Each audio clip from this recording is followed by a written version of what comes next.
Hi guys, welcome back to my channel. If you're new, hi, hello, my name is Kim and I go by Kimberkiss Cosmic Queen here on YouTube. We're going to dive into something pretty crazy today. I think we're going to have to make this a series, ladies and gentlemen, because boy did I go down the rabbit holes of many things. And this is going to be a Lyra reading, but we're going to split into parts. So I'm not going to overwhelm you with too much stuff today, but it is pretty interesting and there are many synchronicities surrounding all this stuff. So it is pretty cool, pretty neat. And so, yeah, so we're going to get into Lyra, and this presented itself to me. It just kind of channeled through me the importance and the significance of the constellation of Lyra right around the time of my daughter's birthday, which was April 20th. And a little bit before then, actually. Actually, no. This information started, I apologize, this information started coming in around St. Patrick's Day, so March 17th, but I didn't attribute it to Lyra till later on when it started channeling through more and more and growing emphasis. And then I started connecting the dots and piecing them back to Lyra because Lyra kept coming up.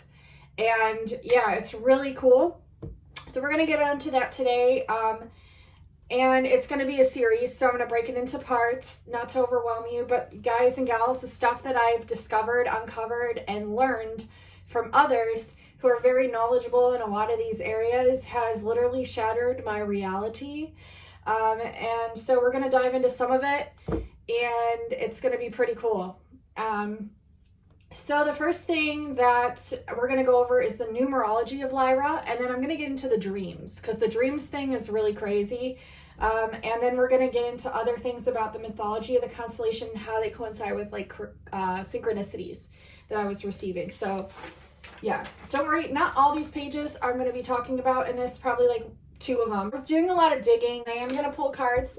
I am going to pull cards in this too, I think, to sum up the reading, just to get more of like what's going on currently with the Lyra Starseeds, because it's a lot. And a lot of those who hold the Lyra placements, which technically we all do, we all hold all the stars because we came from them, but some hold more of these placements strongly within their personality or within their DNA or within the way they act and behave, the way they channel. So it's derivatives of these starseed lineages that just show up more prominently, which is why when I do my starseed origins, I break them up as the most prominent origins, which are the ones you've had the most lifetimes in and show the most characteristics of. It just depends. Each reading that I do starseed origins wise are so amazing and unique and different. It's just like your thumbprint, just like your unique blueprint that you came here with. So I just want to explain that before we dig into this. If you're watching this, you were drawn to this, it's because you're meant to hear these messages, whether you consider yourself a Lyra starseed or not, whether you consider yourself a starseed or not. It's just really cool information, and you might find it quite intriguing, and it might activate you, or it might go along with certain synchronicities that you've been receiving currently as well, or before, or as time doesn't exist, maybe you will be in the future. So, the Lyra Numerology. So when I was digging into the constellation, numerology is really interesting. What I found is with Lyra, when I was channeling into Lyra, I kept getting triangulum, the message triangulum, triangulum, and I'll put some of my inserts of my channelings here.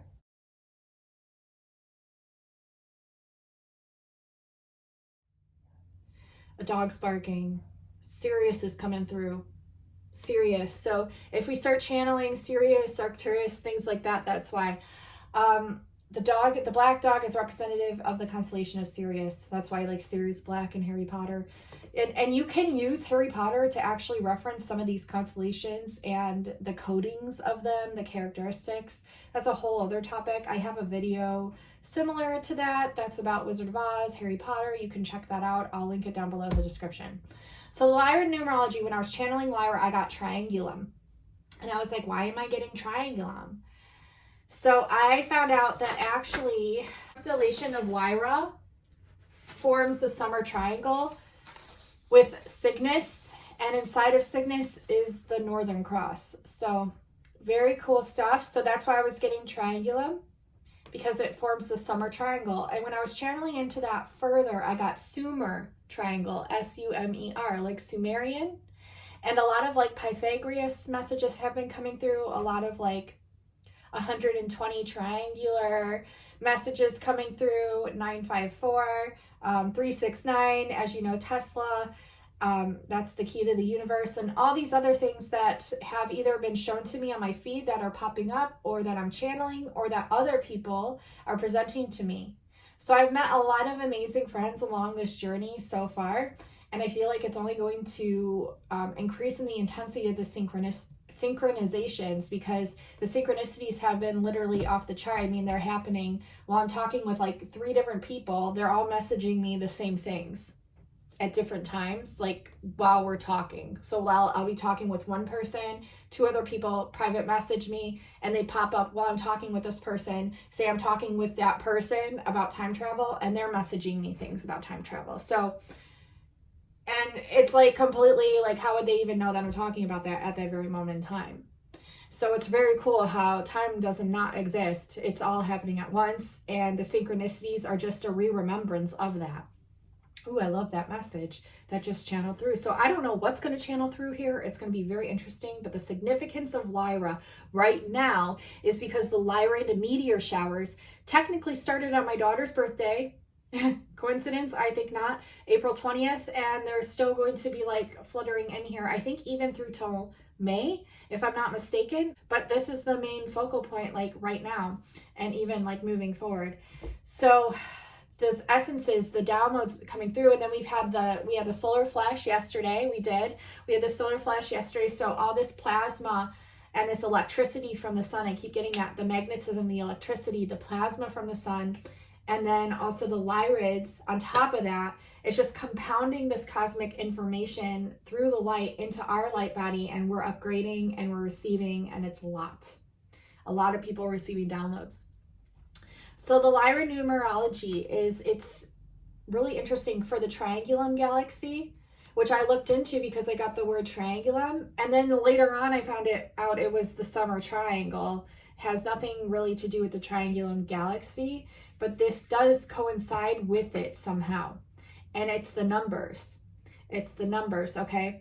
So we have, in accordance to Triangulum galaxy, which was a Lyran download, it's 2.73 million light years from Earth. You add the 2, the 7, the 3, you get a 12.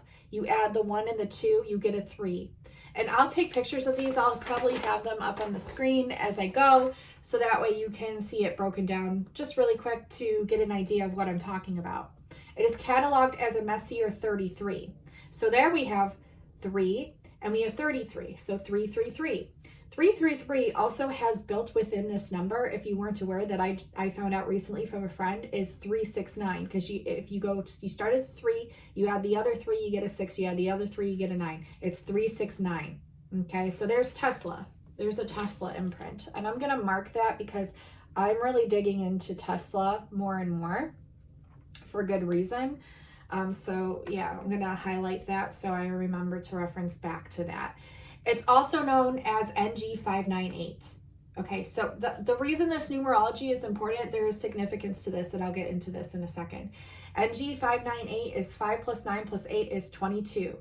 Now 22 is ship communication. Anytime that you have a 22 within your chart, it means you have seen ships, you are up on ships, you're communicating them, whether you're subconsciously aware or not. The train is going divine emphasis from spirit. That's the time travel train. If you're new to my channel, whenever that goes, it's a huge message from spirit, loud and clear. The 22, ship, transport, traveling, time travel, okay? It is the 3rd largest member of the local group of galaxies behind Andromeda and the Milky Way. The 3rd largest. There's another 3, okay?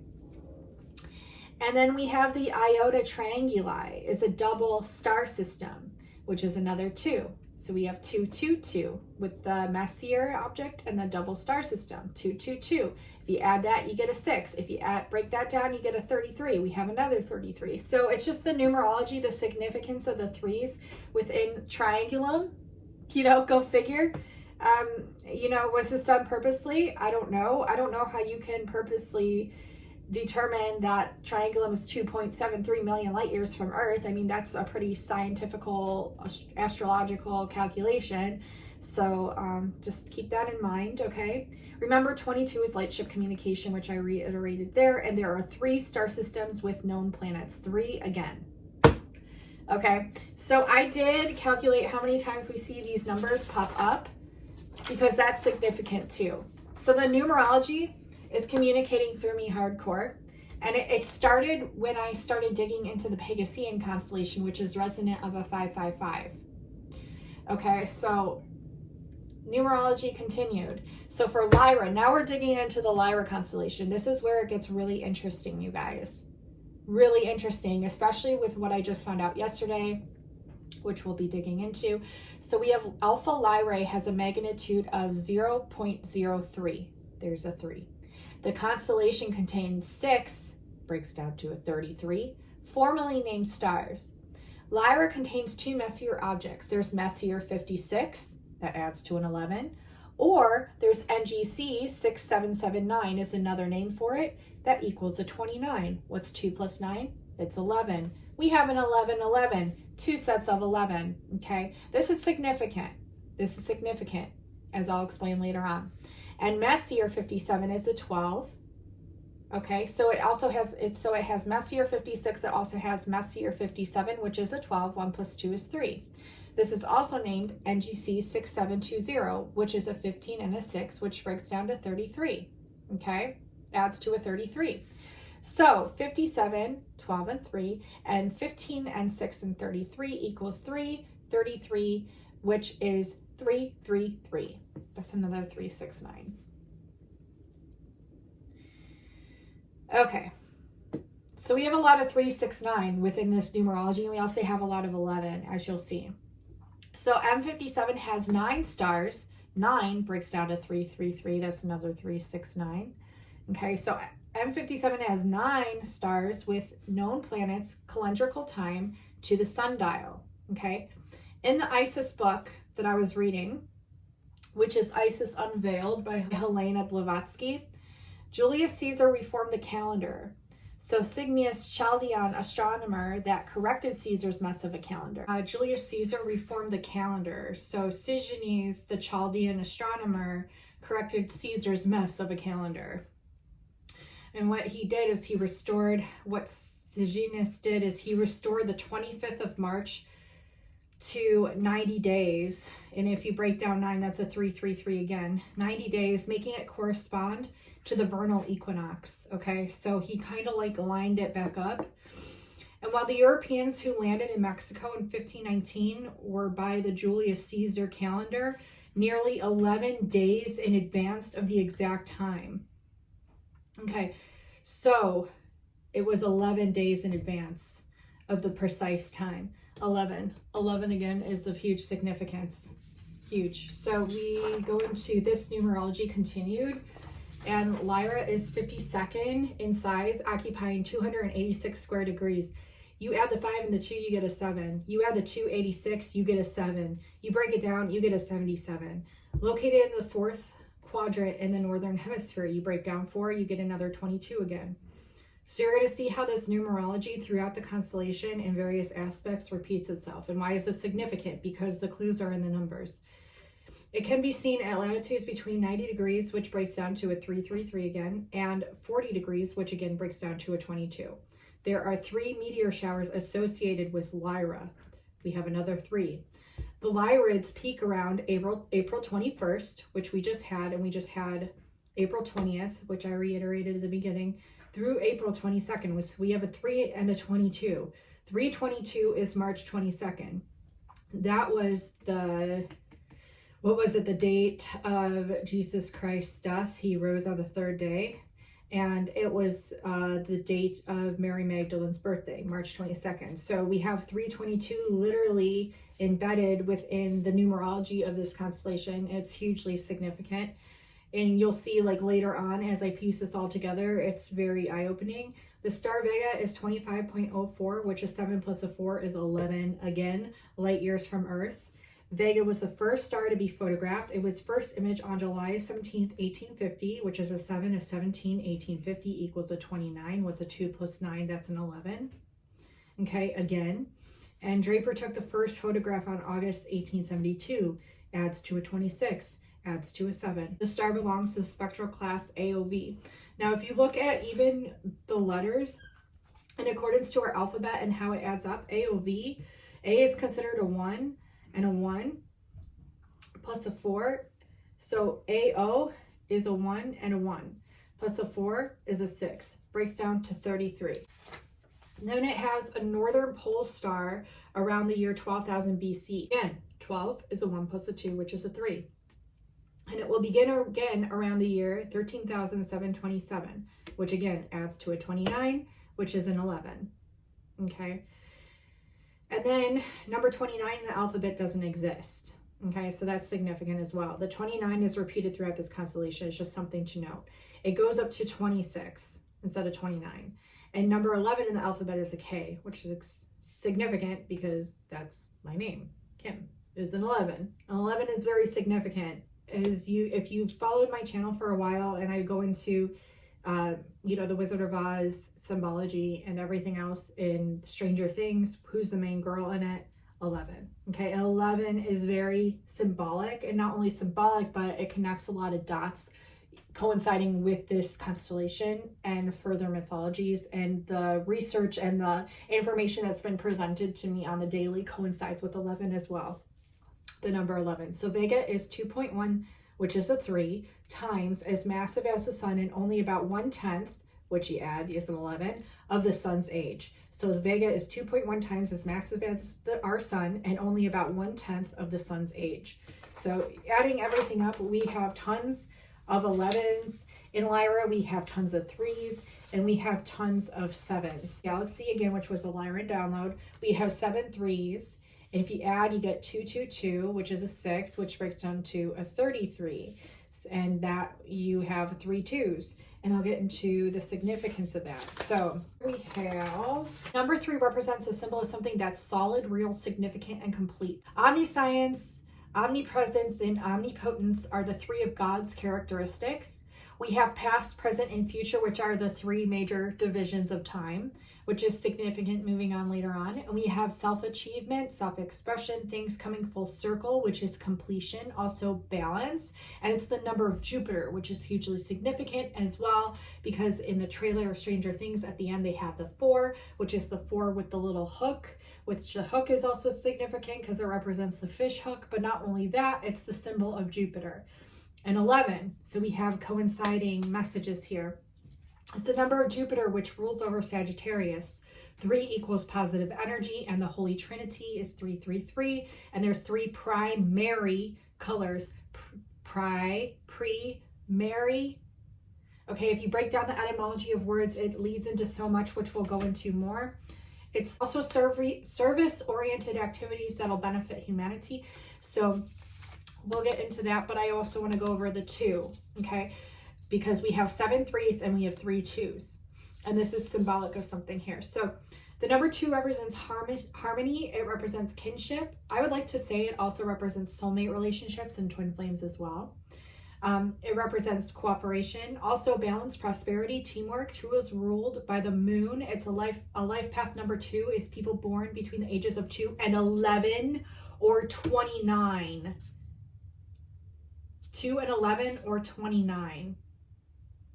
And that's significant because we were getting the 11 and it says 29 here, which adds to an 11. We have 1111 here, right here, twin flame number, right within this definition of the 2. There is a spirit of flexibility and regard for the needs, interests, and wishes of others.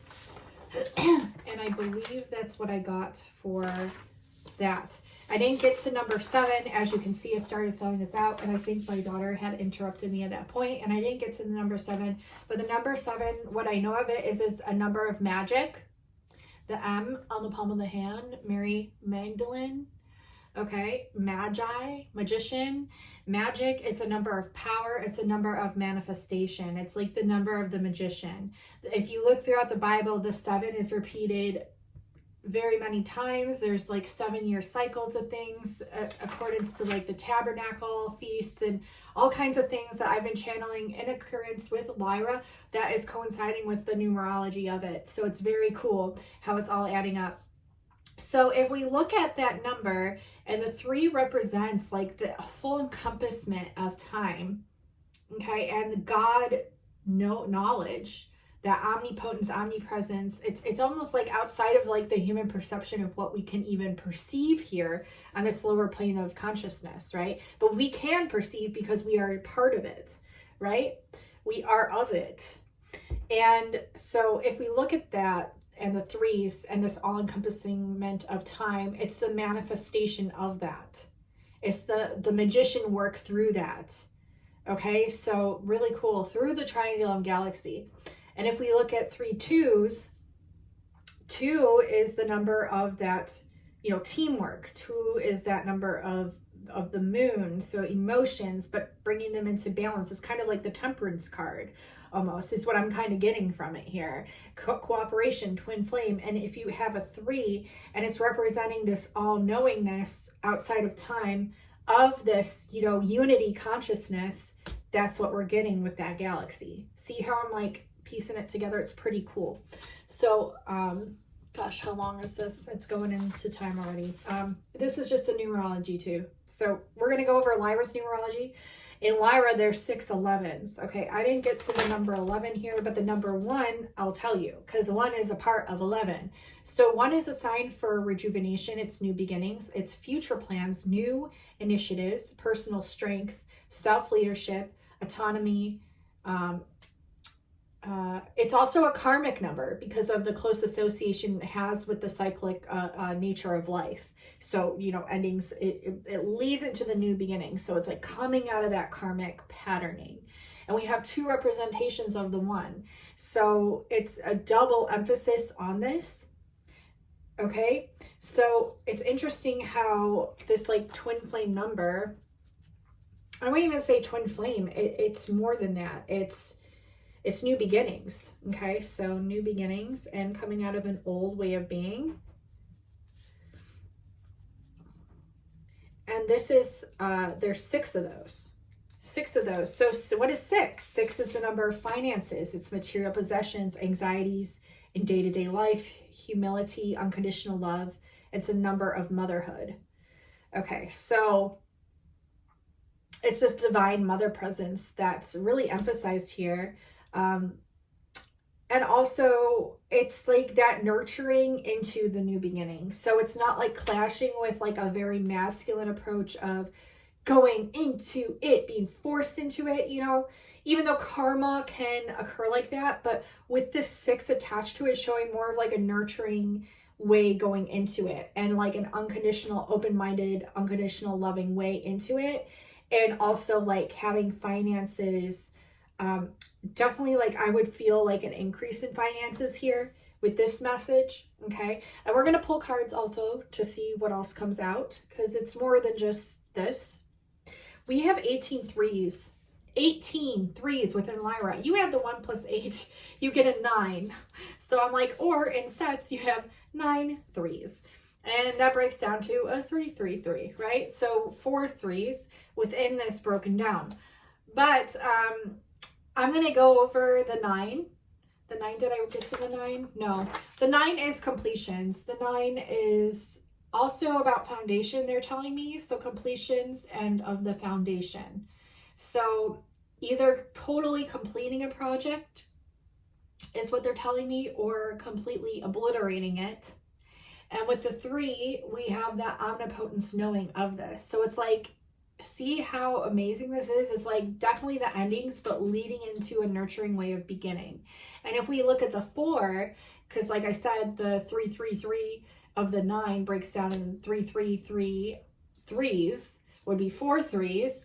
And once we break down the totality of the constellation, number 4 is a symbol of reliability. It's firmness and discipline, and it's all about making dreams come true. It's a strong sense of grounded knowledge and like foundation, and vision, growth, optimism, abundance, and success. So we have a lot of financial stuff here.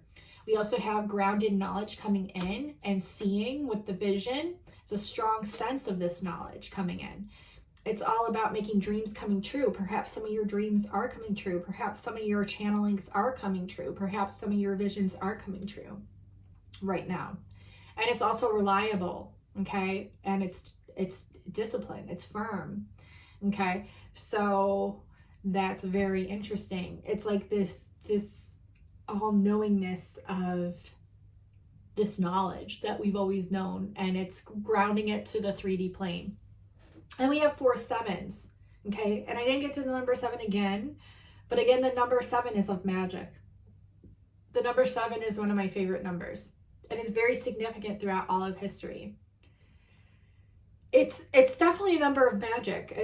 And when you look at magic, not like scary magic, but like magical magic, it's that awe, that, oh wow, it's like uncovering a piece of the puzzle for the very first time.